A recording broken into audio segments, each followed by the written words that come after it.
Hello everyone. Good afternoon, good evening, or good morning. What time is there where you are right now? Today I want to share a topic with you. I'm going into each very deep and how can I say, into deep topics that most of the time we are not looking at. Which, like yesterday, about the sexuality issue, that we usually don't talk too much about sexuality, or maybe just about how good looking someone is, or in this surface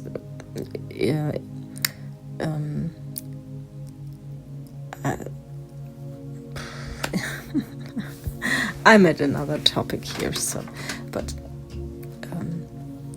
just from the surface impression, that's the word, the surface impression about sexuality. But today I go deeper into the feeling that is called anger. Anger. This very deep and very, it's deep and high, and deep doesn't mean that it is not high. It's not the opposite in this case, because it has a high amplitude. This feeling, the anger, is a very intense feeling, and so with this high amplitude it can go very deep into your system, deep into each cell, and reach each corner of your whole material being, of all your corners of your cells. It can go, and that's why anger is a very healthy emotion, because it can clean and vibrate and bring you into motion and bring you into action, to act for yourself, to act for your to keep the form your soul, your heart wants to go to, wants to be, wants to stay that way, wants to develop their way through life. And that's what anger is there for, to show you right away where you can say no, stop, no, not, that's wrong, and that's right for you, for what I want, for you, what you want. If something from outside comes and you feel right away, no, this is no, and then a kind of a high energy starts, and that is what we could call anger. So I want to sensitivize, I don't know the English word, make you more sensitive for the meaning of the word anger, to give it a different meaning here, to not give it a judgmental negative meaning, rather than giving it an intense emotion meaning, not more, not less. It's an intense emotion showing you where you feel you need to take action, you need to do something that you might not have done so many times before, but it's time to do it now. And so it's a very, very useful emotion. And most of us at one point in our life have been trained to not show anger anymore and to not say no. And that is very combined with each other. To be not allowed to say no means you're not allowed to follow your soul, your heart, your feeling that you had.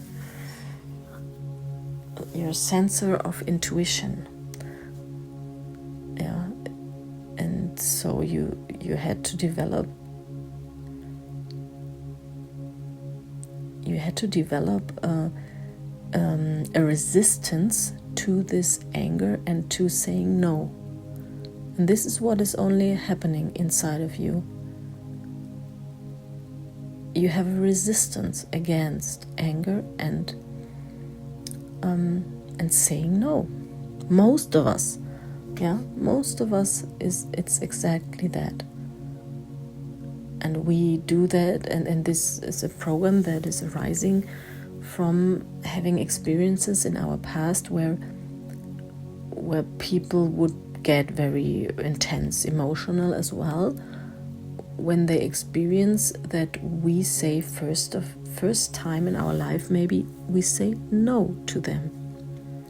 When we grow up, we get into that phase of development where we start experiencing our egoic and our self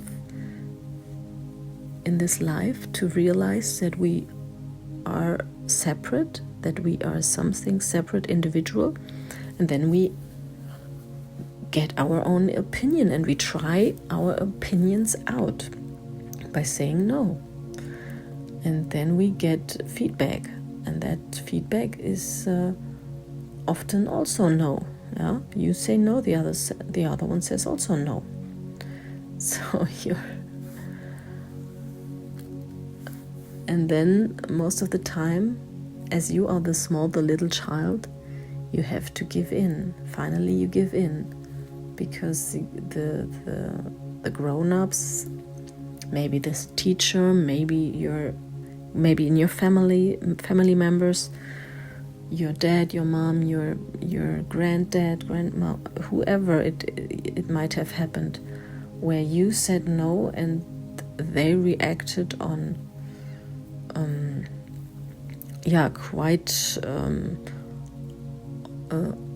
quite in an authority way, to show you a no is not accepted here. And then it shows how it goes on. If you are then stepping back, or if you are saying no, I can say no, I feel no, so I say no. And most of us, like me included, I was so afraid of my parent, of my dad especially, that I did not allow myself to be resistant or saying a different opinion or saying no or whatever. And luckily, I do remember some moments where I did say no, and I was really standing on my point, staying there, saying no. And but still, that caused a lot of resistance. That caused a lot of fights. My dad used to use all his power to the maximum to stop me from saying no, from being resistant, or to his opinion, or to his what he wanted, or it was very, very intense emotionally. I went through a lot of hurted feelings, and that was already from a very young age. It was like 2-3 years it started, when in the crying mode, where you cry when you are not agreeing with something. The only way you can do, when you cannot talk so well when you're little, you are crying. And if this annoys, for example, your parents, that they cannot stand the crying, the loud voice of crying child it is annoying. It can be really getting on your nerves. I know it. I have also children, so I know exactly how it can get onto your nerves, and you can really think, oh my goodness.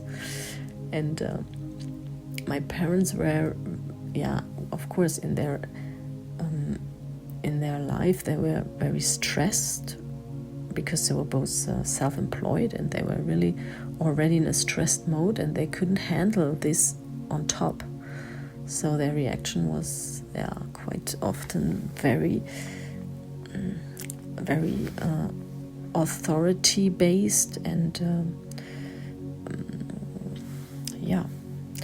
so it was a hard fight for me.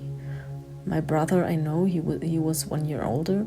He rejected, or he gave up a lot earlier. He did not fight at all. I don't remember him doing any fight until he became a teenager. Then he got into some fights with my dad. And I was 18, he was gone. I think even earlier, 17 or so, he was moving out. But I was always more the fighter in this. I was more braver, more allowing, or not allowing, but I was more fighting. But therefore I got more of the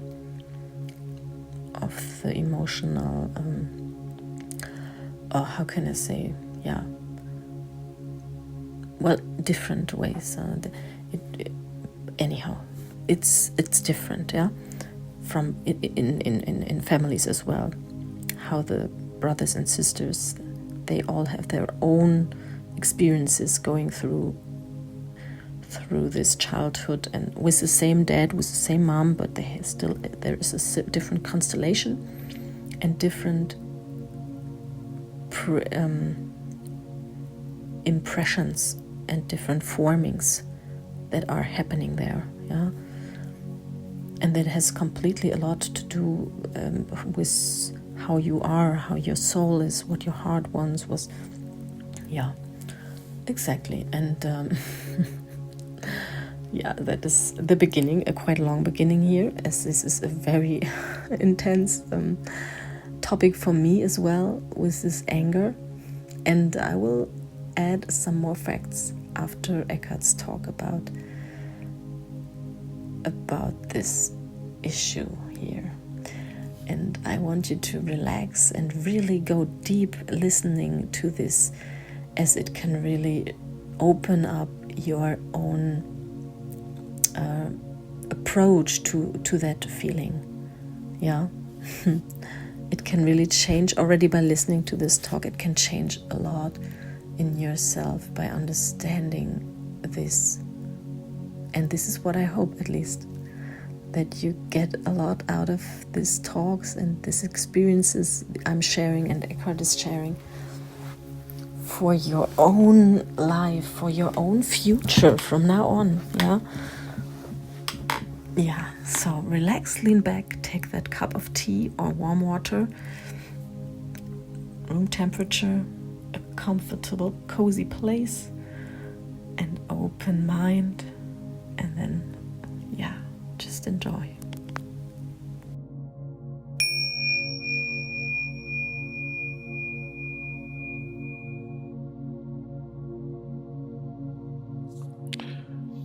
My ego is really aggressive.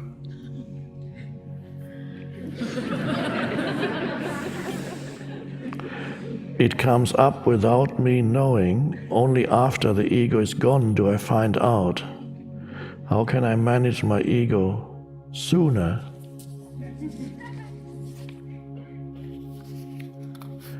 That is not uncommon. There's probably more than you, the questioner, who has that, who experiences that.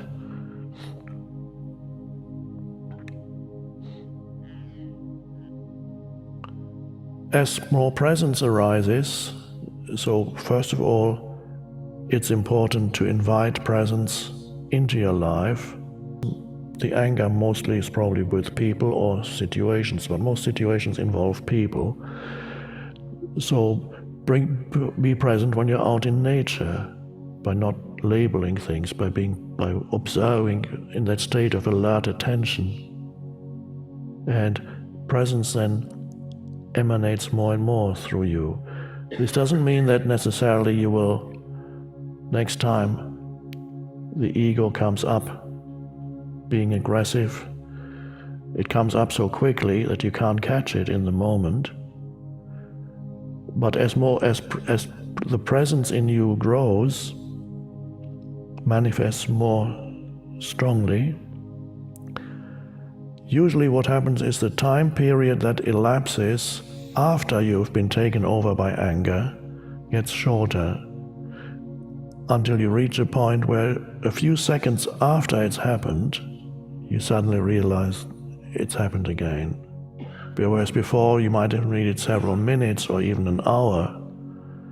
In some cases the next day you realize, what was that? When you had a huge drama with somebody, probably involving the pain body.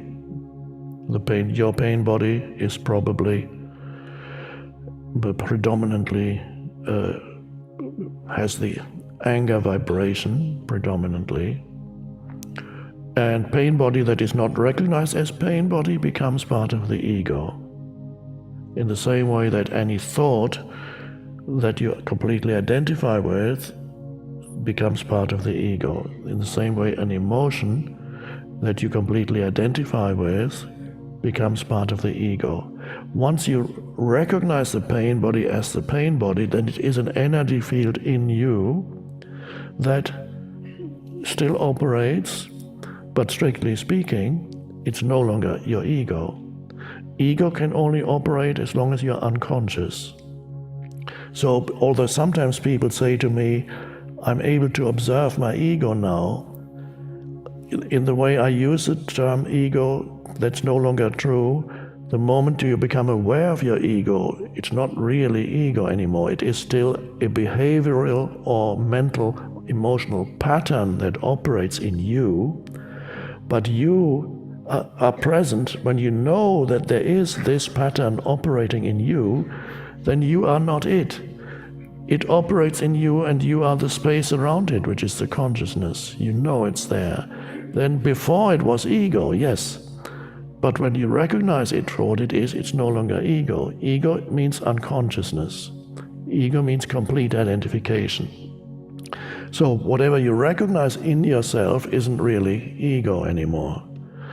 And so then, as presence grows in you, you reach a point when immediately after this episode, pain body episode, anger episode has just happened, you suddenly realize, oh, it happened again. And then I predict, if it hasn't happened to you yet, it will. A time comes, perhaps very soon, when in the middle of it, it already has taken you over, and you're shouting at someone, and in the middle of it you realize what's going on, that you've been taken over by that. You still may not be able to stop it, don't have to, but the awareness is there in the middle of it. And that may happen many times. And then you may find the awareness is there just the moment it begins to arise. The moment the anger pattern wants to come in, the awareness is also already there. Now, whether or not at this moment you can stop it, we don't know, and never stop it by suppressing it. You stop it simply by shining the light of awareness on it. That eventually stops it. So you can, and then at that, when there is presence is strong enough for that, then you actually begin to have a choice. Do I choose to engage in the same way through my pain body in this situation? Is this the best way of dealing with the situation? You may not literally ask yourself that question, but it is implied in that state of awareness. You have a choice. You're no longer at the mercy of the old conditioned pattern. And then it begins to dissipate. So I predict that this will happen, that presence more and more will come in at earlier stages, and then in the middle of it, and then at the beginning of it. But you need to cultivate or invite presence into your life in ordinary situations, in helpful situations, so that it can be there in challenging situations. Don't rely on challenging situations alone. That's not going to work. Invite it into your life in situations where it's easy, but situations that lend themselves to presence. Nature, walking in nature, looking at the sky. Yeah. Thank you very much, Eckhart, for your wonderful explanations here. And I want to right away connect to how I started in the beginning and to add that onto Eckhart's talk here. And that is the fact how I used to deal with anger for many, many years. And many years was about minimum, let's say 10 years or even more. As I realized, as I moved out from my home place and I moved away to another country, and I was all by myself in that time then. I had no one, I knew no one, and I was completely by myself. And there I had a lot of time to think, to reflect my childhood. And that is what happened. I reflected a lot, and I reflected it all by myself with no other support or with no coach, with no... I did read a few books like Siddhartha and things like that, but they did not go into that field of emotions and and our childhood and how we are how the words in English, oh my goodness, how the programs are created in the childhood that we live these days. I did not know about anything like that, so I reflected my childhood and I realized how much anger I had inside of me. And I realized that by when I was at work and it was getting late at work, and then I wanted to finish some things that I was in the beginning, of course, of this job. It was very challenging for me, the tasks they gave me, and I was very ambitious, and I was like, oh, I have to get this correctly done, and oh my goodness, if I cannot do it, oh my goodness, what the expectations, how, I was really very much afraid of not fulfilling the needs, the orders I got and all this. So I was sitting there for many hours in the office, as I had no one at home waiting for me, so I had no reason to go. And then I kind of decided to stay there and do my work, and many times it was like that no one was in the office anymore, just me. And in these times then I felt a high intensity of anger inside of me. and it was always a mixture of being angry about me, that one thing, I'm not reaching this what I should reach, that I'm not clever enough, that I'm not good enough yet to fulfill that job that they gave me in the right time, and that I have to work so late. I was mad at me that I do that. Then I was mad at me that I just didn't allow myself to say no. I go home at a time when everybody goes home, and just be fine with how I am and who I am and which status I'm in, as I'm new from school, and so I was kind of very mad at myself that I put myself under so much pressure but in the same time that I'm not fulfilling what I thought the expectations are.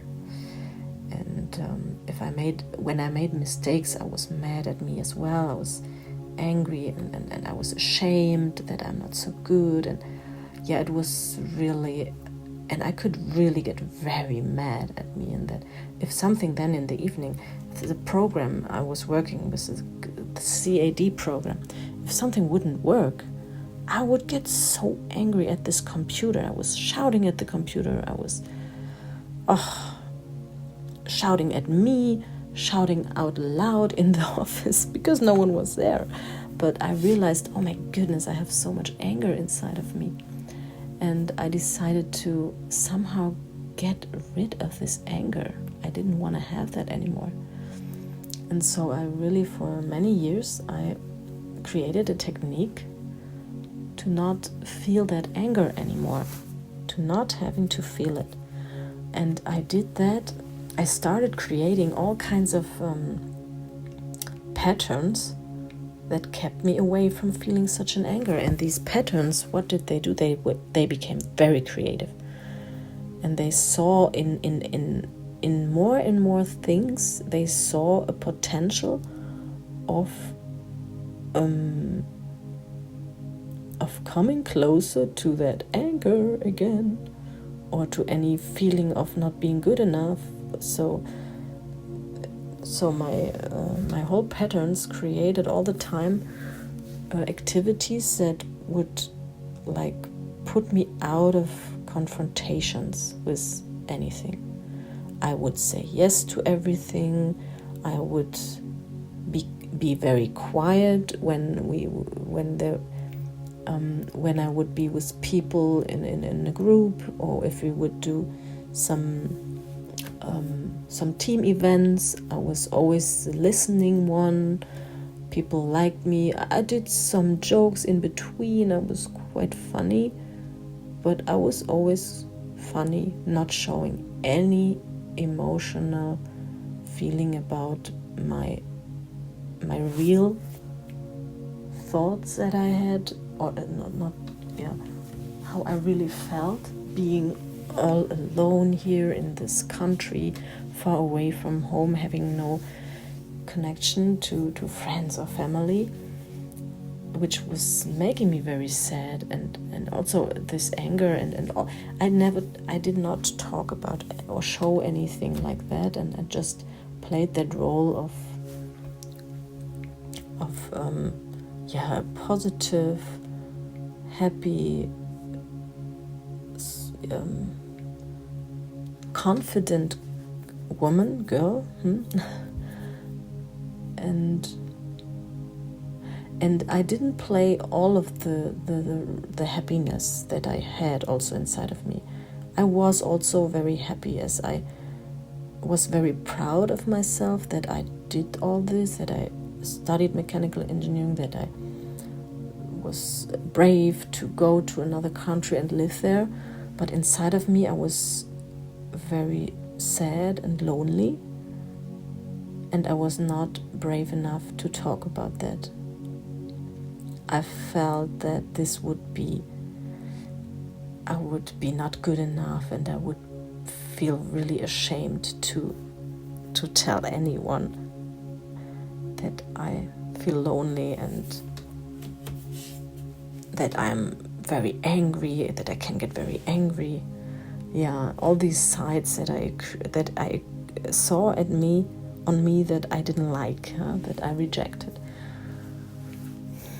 Yeah, so what I want to let you just know by telling you this story is, where can you find yourself? Where do you find yourself that you have created patterns to not feel unwelcomed emotions? Yeah. And what happens then? These emotions have a huge power within themselves. And you need that power. It's your power. It's a power you're pushing away. It's a power of life that makes you not feel life and live life the way it's supposed to be lived. You are always then on limited emotion or even no emotion. Maybe you know this feeling of having like an empty room inside of you, not feeling anything and questioning yourself. Oh, I don't feel high emotions, I don't feel low emotions. It's like feeling a complete huge hole of emptiness, and you feel kind of lost in it, thinking, who am I, what am I,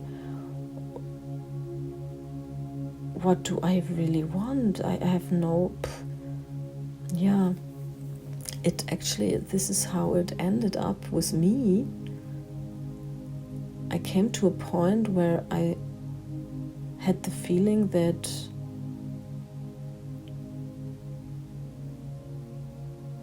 nothing is important. It's all, either it is or it is not, but who cares? I didn't feel any strong emotions, except maybe when you do feel the attraction to a person, maybe as a sexual attraction or any kind of emotional attraction, the seeking, the addiction, that could cause a higher feeling. But everything else was like, it came really to an extreme that I could not enjoy anything anymore, because I saw no sense in anything anymore. And this is all the course from stopping yourself or limiting your emotions, cutting away the high amplitudes of your emotions.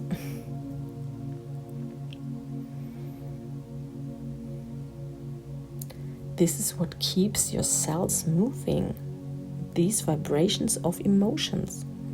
And that's why you have to just learn. And I say it like that because I know it's not just, but it is just. Okay? It is just learning to allow these emotions to be inside of you and to give them room inside of you. When you are in an anger feeling, when you feel it arising, let it be there. Yeah. Tell it, yes, welcome to my body here.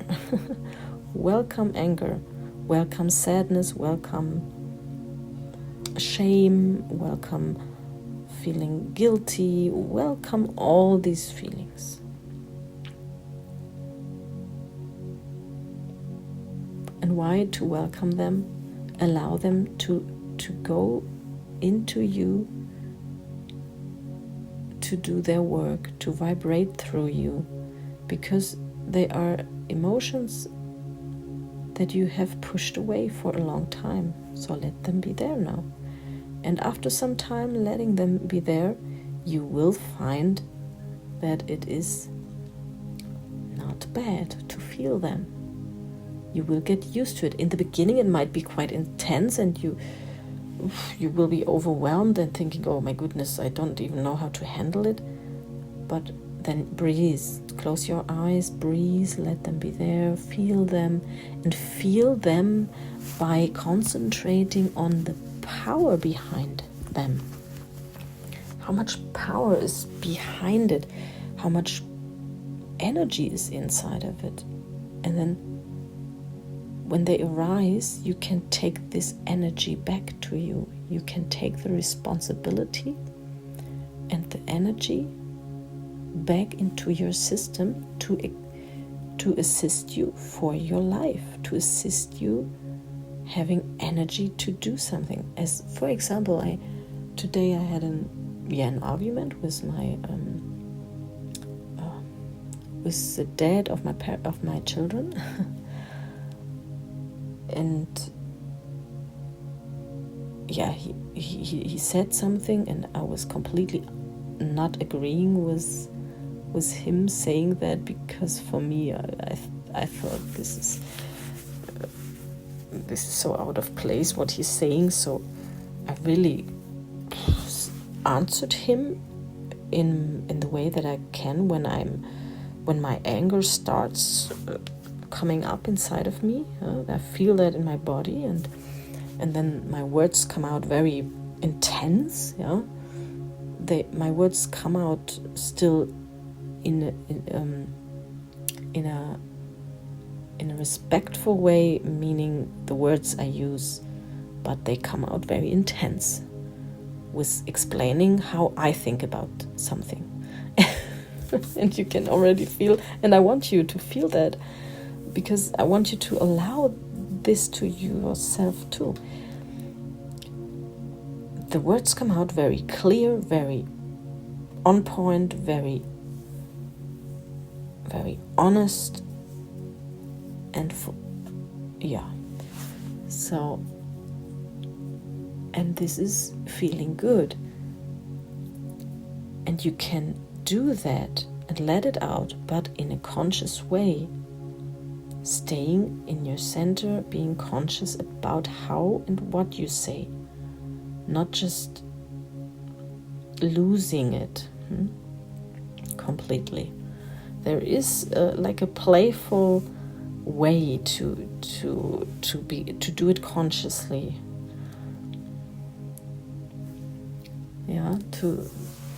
To allow yourself to say your point, your viewpoint, and to vibrate out the intensivity that is behind these words, because it's loaded from a past that you have. It's loaded from a past, from experiences with your partner or ex-partner, for example. It's just an example. It could be also with your children itself, when you have to, like, 100 times you're telling your child, please put your shoes on the shoe shelf and not just them laying around. If you have to say that a few times, you say it in different ways more and more.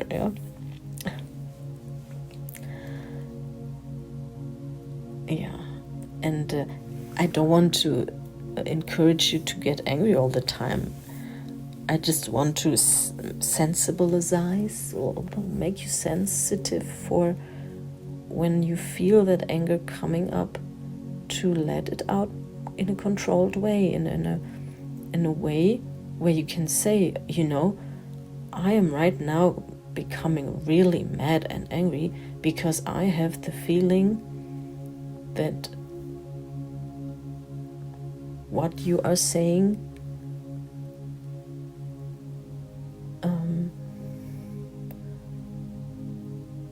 is it depends on the context. I don't want to give you too many examples, to say what to say, because it really depends on the situation. But I want to encourage you to say it out loud, that it's okay, as long as you don't lose complete control over it and start saying things that are not anymore senseful and polite, and still, if it happens, even still, then it's okay. You can afterwards, when your anger is let out and you calm down, you can go to the person and say, I was very high-tempered in that moment because I was really triggered by what you said because of our past, and I could have, you can say that afterwards. If you feel that there is some kind of feeling that you get, that you didn't act so well or so correct, I want to let you know you can always go to each person and explain why and what happened inside of you. to give the other person the chance to understand you, just to understand, not agree or anything, just to understand, to make them understand you, what was going on. Yeah. By saying that, you create a new atmosphere, a more true atmosphere that creates for later and later, step by step, a culture between all of you that allows to talk, that allows to show emotion, that is really allowing more. I mean, my children, yeah, it's quite a tough work with them, it's quite a tough life sometimes with them, as they have their own mind, for sure. And they are brave enough to say, no, Mom, no. And go into argumentations. Yeah, we are really, well, me and my son especially, my daughter, at the moment she's quite young still, but with my 6 years old, I do have some serious moments here where we are both on our stubborn side, it's egoic stubborn side in this moment. But if you allow this to be, and you can, even in these moments, you can still think and still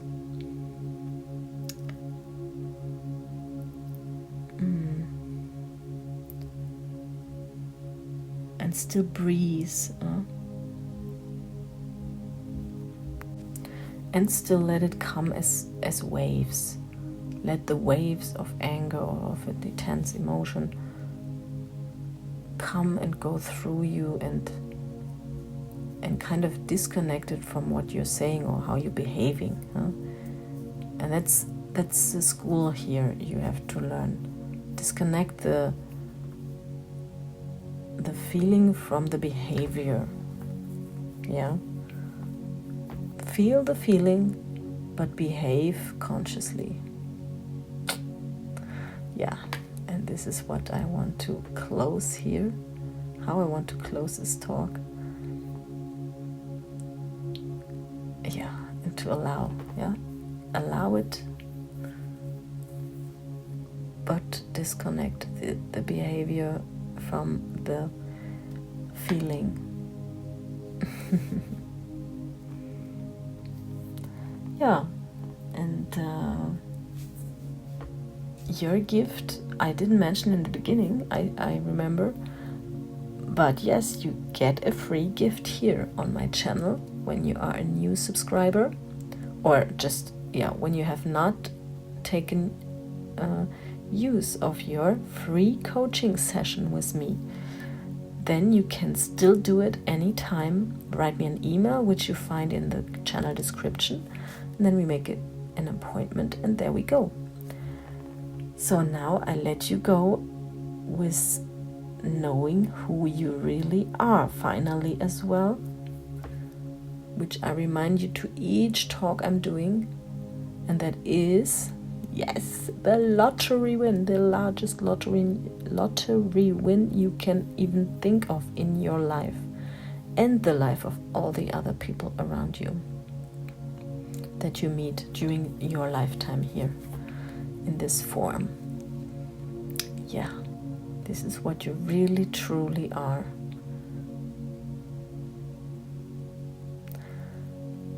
And now I let you go and allow yourself to feel joy in expressing your feelings. Allowing your feelings to be there again. And to use them for your life.